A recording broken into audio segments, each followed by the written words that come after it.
கர்த்தர் நமக்கு ஸ்தோத்திரம். என் பேர் ரமணி. நான் கண்ணகி நகர் ஏரியாவிலேருந்து நாங்கள் இந்த இடத்துக்கு வந்திருக்கோம். எங்கள் ஊழியக்கார் பாஸ்டர் மூலியமாக பாஸ்டர் பேர் கண்மணி சங்கர் ஐயா அவங்க டாக்டரை எங்களுக்கு அறிமுகப்படுத்தினாங்க. இந்த வெஸ்டேஜ்ன்றது எங்களுக்கு தெரியாது. இப்போது எனக்கு வந்து கை கால்லாம் ஒரே வெடிப்பாகி சுகர் ப்ரெஷர் எல்லாம் இருந்தது. அது மூலயமா சொல்லி தான் நான் எல்லா டாக்டரை போய் கன்சல்ட் பண்ணி நிறைய பணங்களை செலவு பண்ணோம். அதுக்கப்புறம் எங்கள் பாஸ்டர் மூலியமாக இந்த டாக்டர் அறிமுகமாகி வெஸ்டேஜ் எங்களுக்கு மூலியமாக நிறைய கை கால்லாம் பார்த்தீங்கன்னா சாப்பிட கூட முடியாது, ஸ்பூனில் தான் சாப்பிடும், அந்த அளவுக்கு இருந்தது கை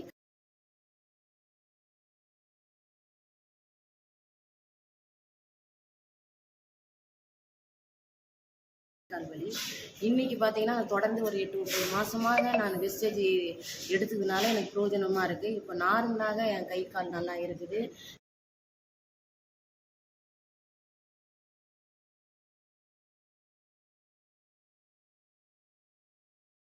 இதுக்கு அந்த வெஸ்டேஜ் இது பண்ணுறவங்க ஐயாவுக்கும் மிக நன்றி செலுத்துகிறோம்.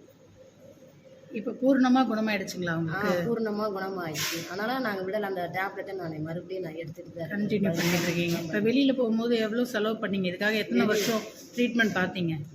இருக்கும் ஒரு 20,000 30,000 நான் வெளியில் போய் பார்க்காத ஸ்கின் டாக்டரே கிடையாது. எல்லாமே கவர்மெண்ட்லேயே ப்ரைவேட்டு எல்லாமே பார்த்தாச்சு. அவங்கவுங்க ஒரு டேப்லெட் கொடுத்தாங்கங்காட்டி அது அதிகமாக தான் ஆயிடுச்சு, கொஞ்சம் கூட குறையில. ஆனால் இந்த வெஸ்டேஜ் நான் வந்து எடுத்ததுனால எங்களுக்கு ரொம்ப பிரயோஜனமாக இருக்குது எல்லாத்துக்கும். இந்த காலில் ஒட்டுறது வந்து எவ்வளோ நாளாக ஒட்டிங்க? இது ஒட்ட ஒட்ட உங்களுக்கு என்ன தீர்வு கிடைச்சது? இந்த வெஸ்டேஜ் இந்த ஒட்டுறது காலில் ஒட்டுறது கிட்ட பார்த்தீங்கன்னா ரொம்ப காலையில் ஒரு 8 மணிக்கு ஒட்டா மறுநாள் காலையில் 8 மணிக்கு தான் நாங்கள் அதை ரிமூவ் பண்ணுவோம். பண்ணும்போது நைட்டு ஒட்டுவீங்களா காலையில்? காலையில் ஒட்டுவோம். காலையில் ஒட்டினோம்னா எல்லாம் சாப்பிட்டு எல்லாம் ஒட்டிட்டோம்னா காலையில் ஒட்டினோம். அதுக்கப்புறம் மறுநாள் தான் காலைல எடுக்க சொல்லியிருக்கிறாங்க. அது ரிமூவ் பண்ணும்போது பார்த்தீங்கன்னா உடம்புற கழுவின்னு ஏன் கூட ஒரே பிளாக்காக இருக்கும், அப்படியே வளவளன்னு இருக்கும், ஒரு ஜெல் மாதிரி இருக்குது ஒரு மாதிரி. அப்போது எனக்கு பயந்து போயிட்டு கேட்கும்போது அதெல்லாம் பயப்படாமல் உடம்பு இருக்கிறதெல்லாம் கழிவுலாம் வருதுனாங்க. அது வெயிட்டு கம்மியாக இருக்குது, உடம்பு கெட்டது எல்லாம் கொழுப்பு எல்லாமே நார்மலாக இருக்குது.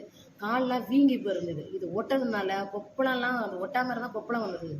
ஒட்டின பிறகு நல்லா அந்த உள்ள இருக்கிற அந்த கழிவு எல்லாம் காலில் இதெல்லாம் கொண்டு வந்து கிளியராக பழைய கால் போல் கை போல் எனக்கு இருக்குது.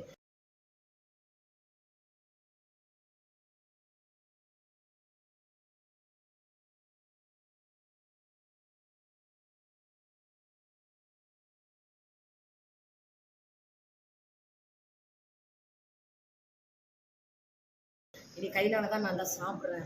இந்த வெஸ்டேஜ் ஆரம்பித்த ஐயா அவங்களுக்கும் நன்றி செலுத்துகிறேன்.